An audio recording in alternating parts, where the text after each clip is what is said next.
Saudara-saudari terkasih dalam Kristus, hari ini Jumat 7 Juli 2023 dalam pekan biasa ke-13 tahun A. Bacaan dibawakan oleh Florentina Setio, Mazmur dilantunkan oleh Sylvia Mulyawan, dan renungan ditulis oleh Antonia Jovita Ari. Selamat menekuni Sabda Allah. Marilah mewujudkan kebaikan bersama untuk hidup dalam damai dan sejahtera.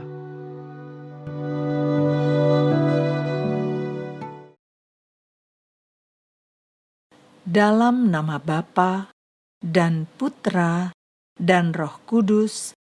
Amin. Allah Bapa di surga, puji syukur kami panjatkan atas hari baru yang Kau anugerahkan.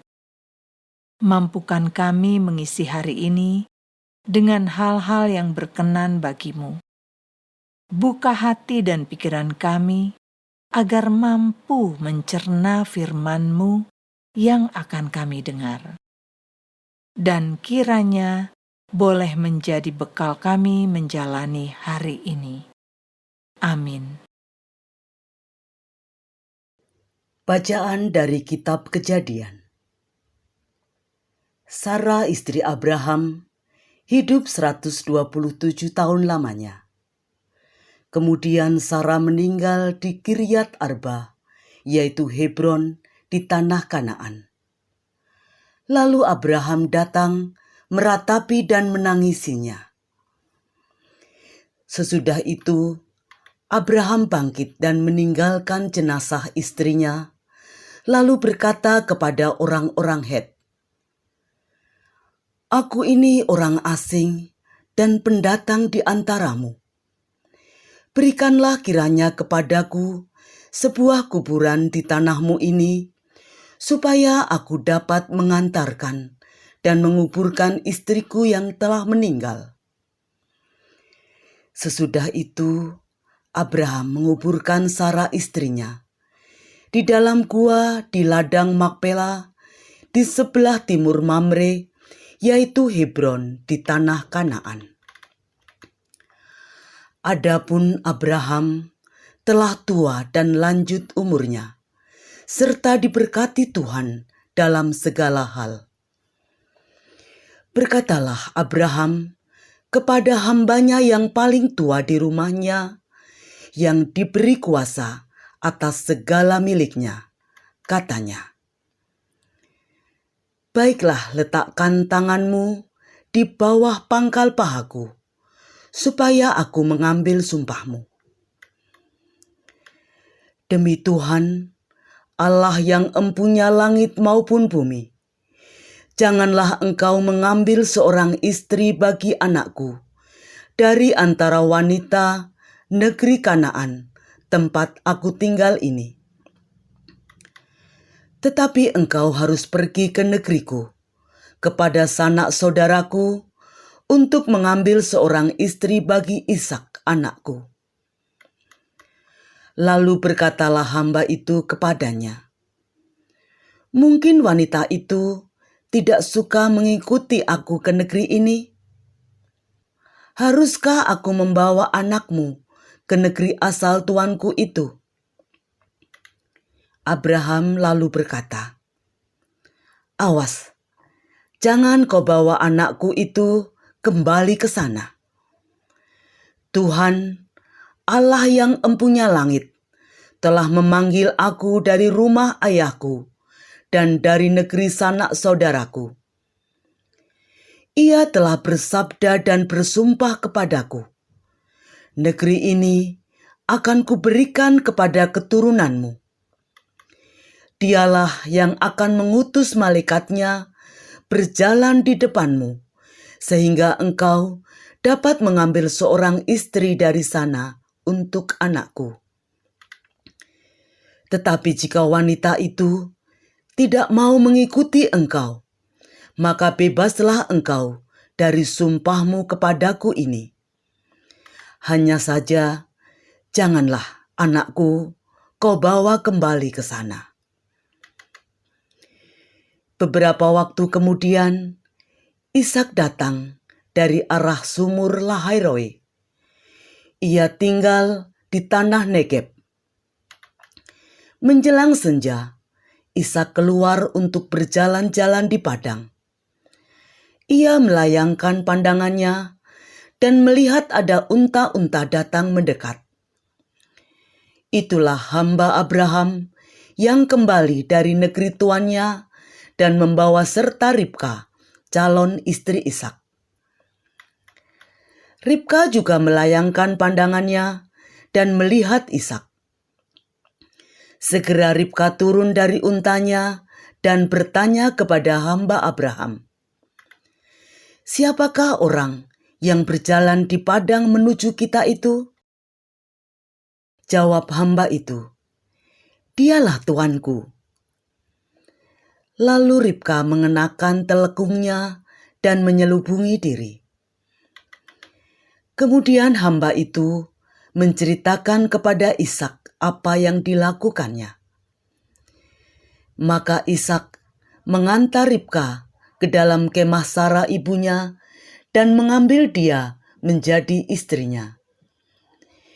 Ishak mencintai Ribka sehingga ia terhibur atas kematian ibunya. Demikianlah sabda Tuhan.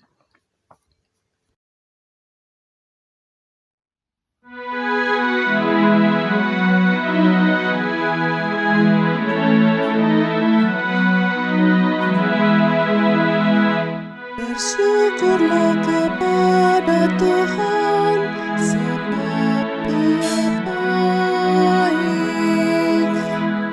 Bersyukurlah kepada Tuhan, sebab Ia baik. Kekal abadi kasih setianya. Siapakah yang dapat memberitahukan keperkasaan Tuhan dan memperdengarkan segala pujian kepadanya? Bersyukurlah kepada Tuhan, sebab Ia baik. Berbahagialah orang yang berpegang pada hukum, yang melakukan keadilan di setiap saat. Ingatlah akan daku, ya Tuhan, demi kemurahan-Mu terhadap umat. Bersyukurlah kepada Tuhan, sebab Ia baik. Perhatikanlah aku demi keselamatan yang datang daripada-Mu, supaya aku melihat kebahagiaan orang-orang pilihan-Mu, supaya aku bersukacita dalam sukacita umat-Mu, dan supaya aku bermegah bersama milik pusaka-Mu. Bersyukurlah kepada Tuhan, sebab Ia baik.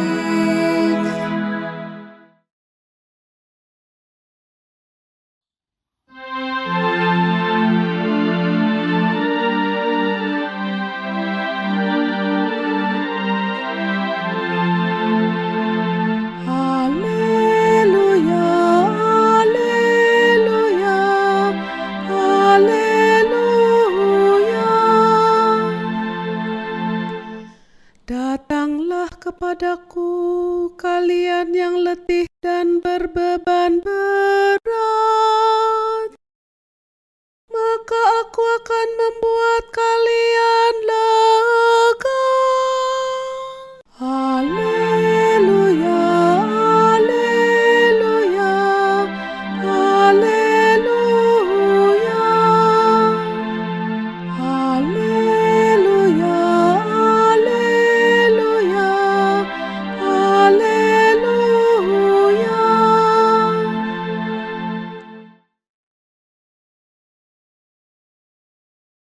Inilah Injil suci menurut Matius, bab 9 ayat 9 sampai 13. Pada suatu hari, Yesus melihat seorang yang bernama Matius duduk di rumah cukai. Yesus berkata kepadanya, "Ikutlah aku." Matius segera berdiri dan mengikut Yesus. Kemudian, ketika Yesus makan di rumah Matius, datanglah banyak pemungut cukai dan orang berdosa makan bersama-sama dengan dia dan murid-muridnya. Melihat itu, orang-orang Farisi berkata kepada murid-murid Yesus, "Mengapa gurumu makan bersama-sama dengan pemungut cukai dan orang berdosa?" Yesus mendengarnya dan berkata, "Bukan orang sehat yang memerlukan tabib, tetapi orang sakit. Maka pelajarilah arti sabda ini. Aku menginginkan belas kasihan, bukan persembahan. Aku datang bukannya untuk memanggil orang benar, melainkan orang berdosa." Demikianlah sabda Tuhan.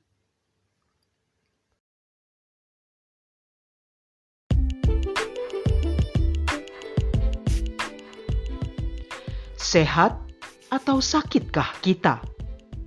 Renungan dibawakan oleh Antonia Jovita Ari.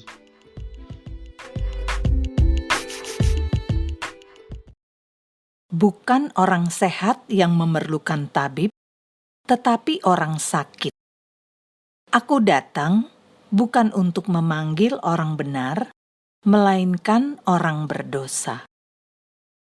Bapak, Ibu, dan saudara-saudari terkasih dalam Kristus Yesus, dalam pandangan masyarakat Yahudi saat itu, pemungut cukai adalah pekerjaan orang berdosa, karena dianggap sebagai pengkhianat bangsanya. Maka pemungut cukai sangat dibenci dan dimusuhi bangsanya sendiri.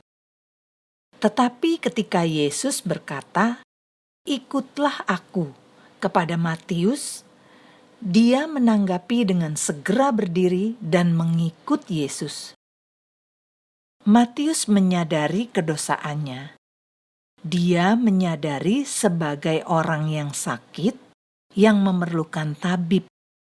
Maka ketika sang tabib agung memanggilnya, tanpa berpikir panjang, dia menanggapi panggilan itu, yang artinya mengambil langkah radikal, meninggalkan semua kenyamanan kehidupan duniawi dari kelimpahan materi, dan mengikut Yesus.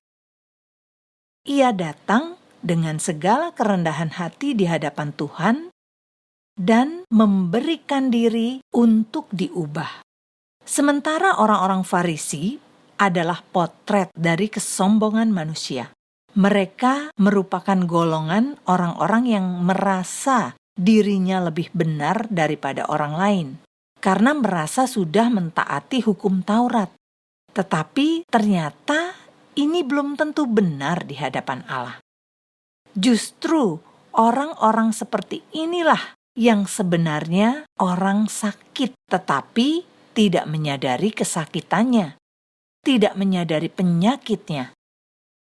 Mereka sibuk menunjuk kesalahan orang lain tanpa menyadari kedosaannya sendiri. Sibuk mencari selumbar di mata orang lain tanpa menyadari ada balok besar yang ada di matanya sendiri. Tuhan Yesus mengatakan bahwa Dia datang bukan untuk memanggil orang benar, tetapi orang berdosa. Atau lebih tepatnya, orang yang menyadari bahwa dirinya berdosa. Karena sejatinya semua manusia adalah pendosa. Tetapi persoalannya, tidak semua menyadari kedosaannya. Bapak, Ibu, dan saudara terkasih, Kesadaran akan dosa dan kelemahan inilah yang membuat manusia terus mengandalkan Tuhan. Dan sikap ini pula yang menghantar kita kepada pertobatan. Selama kita masih terus merasa sebagai pendosa, maka pertobatan ini akan terus berlangsung, mungkin seumur hidup kita. Sangat berbahaya jika manusia sudah merasa dirinya benar, karena ini akan membawa pada kesombongan rohani. Dan tanpa disadari, sedikit demi sedikit menyeret kepada lubang dosa yang semakin dalam. Dan tentunya semakin menjauh dari sikap tobat. Maka mari kita tilik hati kita. Apakah kita betul-betul menyadari bahwa kita ini orang sakit yang memerlukan tabib? Orang sakit yang perlu diobati. Orang berdosa yang sangat membutuhkan kerahiman Allah.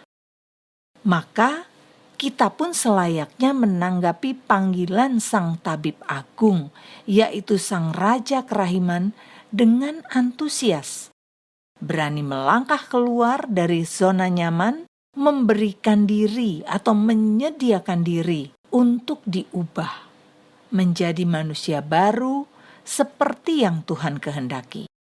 Seperti Matius si pemungut cukai yang berani bertransformasi dari seorang yang berdosa menjadi rasul yang luar biasa.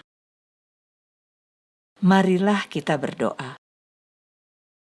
Allah yang Maha Baik, anugerahkanlah kepada kami kerendahan hati dan rahmat kepekaan, agar kami terus menyadari bahwa kami adalah orang sakit yang memerlukan tabib, orang berdosa yang sangat bergantung pada kerahiman-Mu. Sehingga semakin hari kami boleh semakin bertumbuh menjadi manusia baru seperti yang Kau kehendaki. Demi Kristus Tuhan dan pengantara kami, yang bersama Dikau dalam persatuan dengan Roh Kudus, Allah sepanjang segala masa. Dalam nama Bapa dan Putra dan Roh Kudus.